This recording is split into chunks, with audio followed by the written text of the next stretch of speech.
Le réalisateur de Red, Robert Schwentke, change de registre pour brosser le portrait d'un déserteur allemand qui se fait passer pour un officier nazi.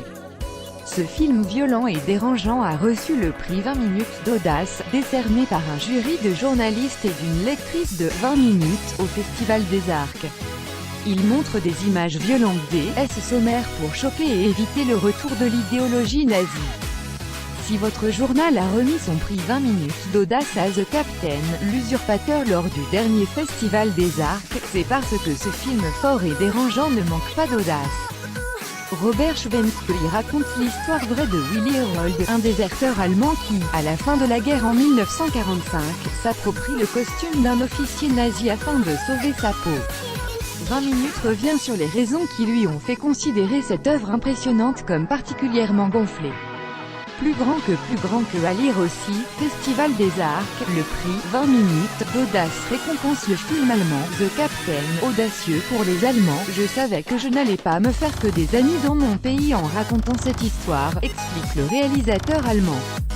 Mes compatriotes refusent pour la plupart l'idée que des soldats aient pu déserter. Non seulement Willy Herold est un lâche, mais ce jeune homme de 20 ans va lui-même commettre et inciter ceux qu'il rencontre à commettre des exactions atroces.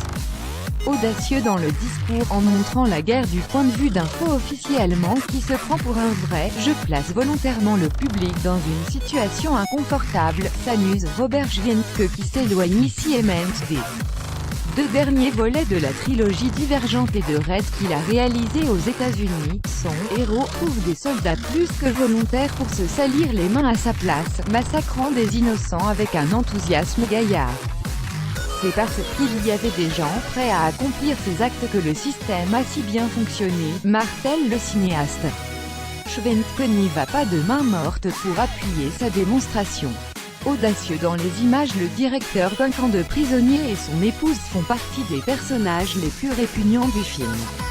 L'apparente normalité de leur rapport de couple comme leur complicité pour met extrêmement mal à l'aise pendant une scène les apostrophes de prisonniers contraints de courir après avoir été attachés ensemble. Cette séquence très violente et toutes celles qui s'en rapprochent sont la raison pour laquelle j'ai tourné en noir et blanc, insiste Robert Schwentke.